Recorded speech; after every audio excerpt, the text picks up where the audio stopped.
En ce moment même, quelque part dans le monde, un couple se dit « jusqu'à ce que la mort nous sépare ». Mais que se passerait-il si cette promesse avait une date de fin? Et si chaque mariage prenait automatiquement fin après exactement 5 ans? Il faudrait alors choisir de le renouveler ou de partir sans aucun problème légal. Dans les prochaines minutes, je vais vous montrer comment ce simple changement pourrait complètement transformer notre monde. Cela détruirait des industries valant des milliards de dollars et révélerait quelque chose de dérangeant sur les vraies raisons pour lesquelles nous nous marions. Croyez-moi, ce qui se passe lors de la 4e année va vous choquer. Imaginez-vous vous réveiller demain avec une nouvelle loi.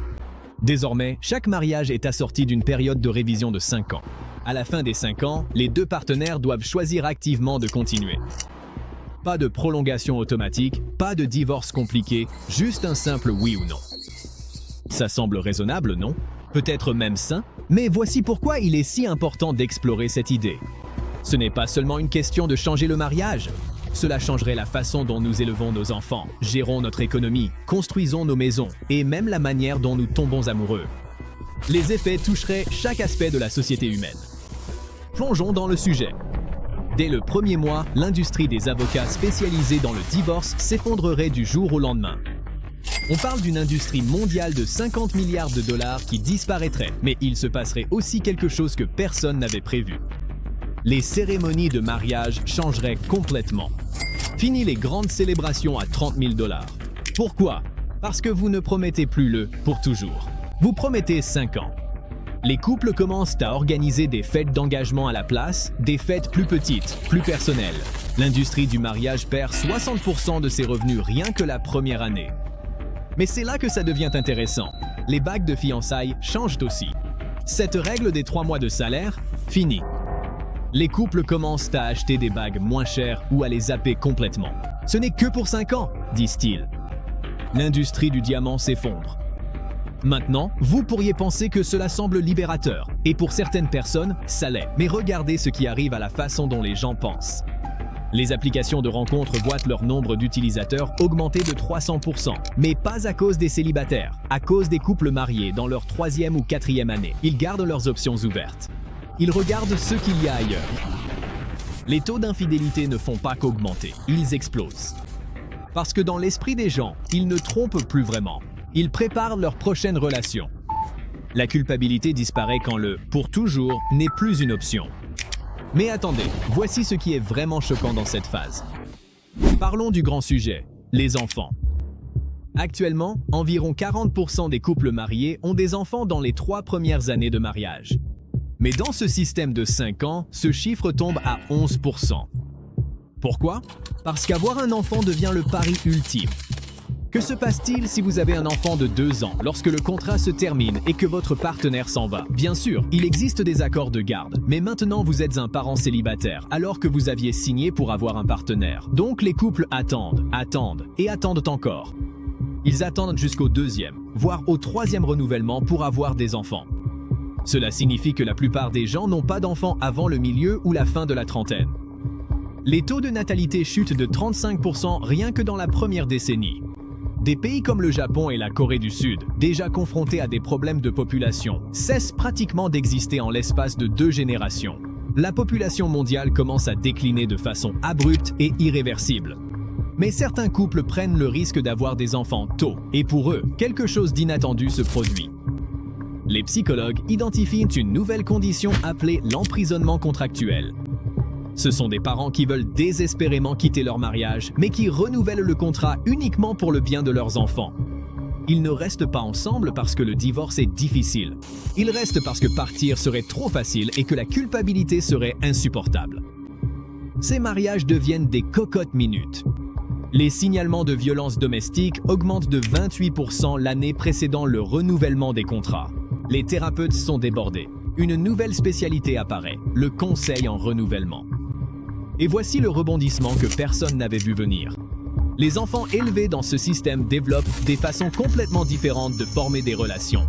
10 ans après la mise en place de ce nouveau système, des neuroscientifiques découvrent quelque chose de profond. Le cerveau humain s'adapte littéralement à des relations plus courtes. Les études d'imagerie cérébrale révèlent quelque chose d'intéressant. Les voies neuronales liées à l'attachement à long terme commencent à s'affaiblir dans l'ensemble de la population. Ce sont ces voies qui s'activent lorsque vous êtes avec quelqu'un depuis des décennies. Nous évoluons en temps réel pour devenir moins capables d'attachement permanent. Les niveaux d'ocytocine dans les relations à long terme chutent de 40%.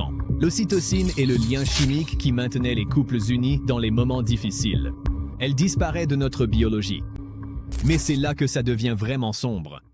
Une nouvelle stratégie de rencontres émerge. Se marier pour des objectifs précis sur 5 ans. Épouser quelqu'un de riche pour l'argent, puis passer à mieux. Se marier pour obtenir un visa, puis passer à autre chose. Se marier pour avoir des enfants, puis trouver un meilleur partenaire pour la prochaine étape de la vie. Le mariage devient transactionnel d'une manière qui n'existait pas auparavant. Oui, les mariages étaient parfois stratégiques dans le passé, mais maintenant, c'est optimisé. Il existe des consultants qui vous aident à planifier votre portefeuille matrimonial. C'est une succession de partenariats de 5 ans conçus pour maximiser vos résultats de vie. Les profils de rencontres commencent à afficher des objectifs contractuels, comme « Recherche partenaire pour 5 ans afin d'acheter une maison et avoir un enfant. Doit être ouvert à une séparation à l'amiable. » L'amour devient un produit avec une durée de vie clairement définie, mais les conséquences économiques, elles, sont encore plus stupéfiantes. Réfléchissez-y. Qui achète un prêt immobilier sur 30 ans alors que son mariage pourrait se terminer dans 5 ans? Le taux de propriété immobilière parmi les couples mariés chute de 55%. Pourquoi?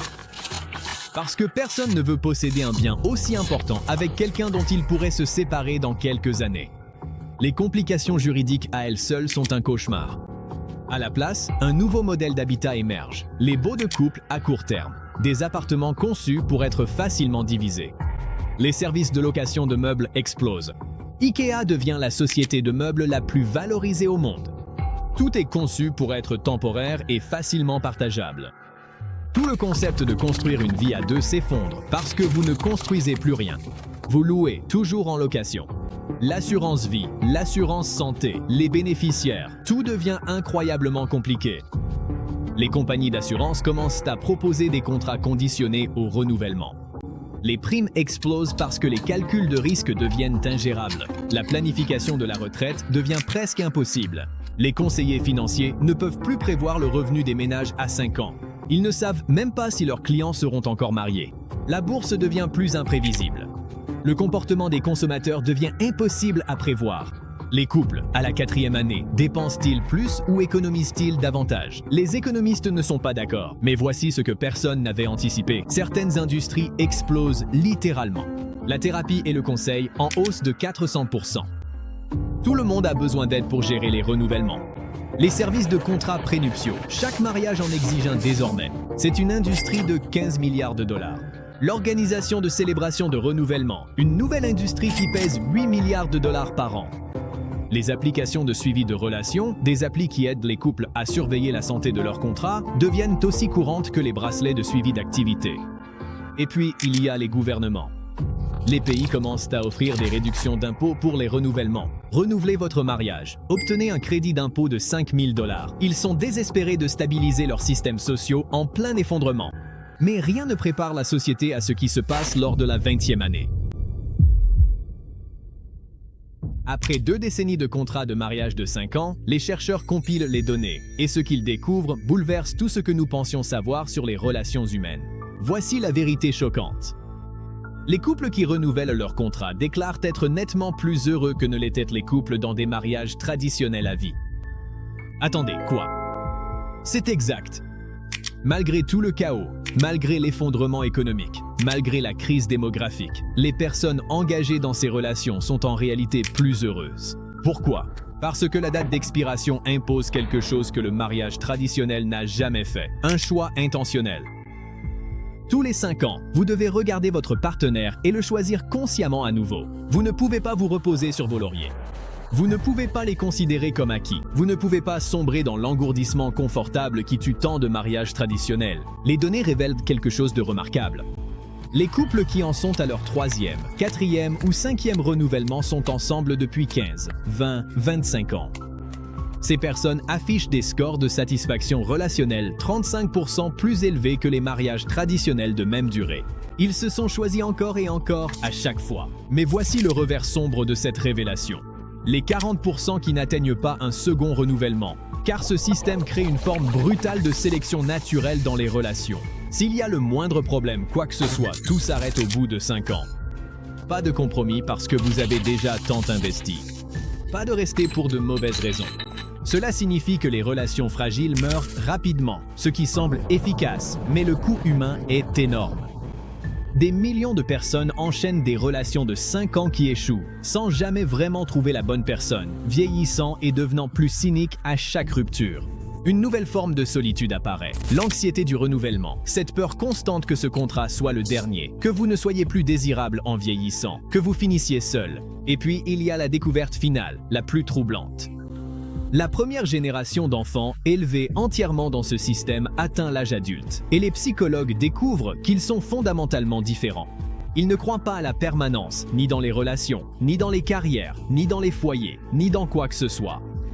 Tout est temporaire, tout est négociable, tout a une date d'expiration.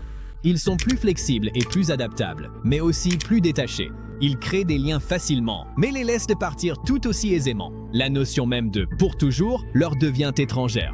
Ils regardent les mariages de 50 ans de leurs grands-parents comme nous regardons les mariages arrangés, comme une relique étrange d'une époque plus primitive. Est-ce une évolution ou une perte? Et si le mariage avait une date d'expiration de 5 ans?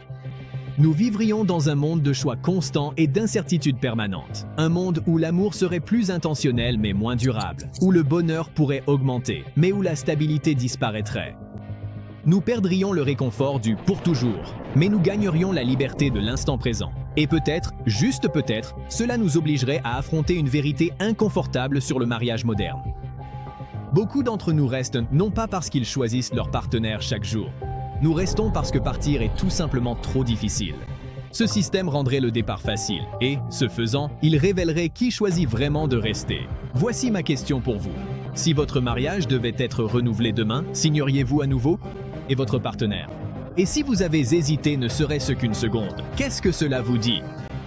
Partagez vos réflexions dans les commentaires, car même s'il ne s'agit que d'un scénario hypothétique, la question qu'il soulève est très réelle.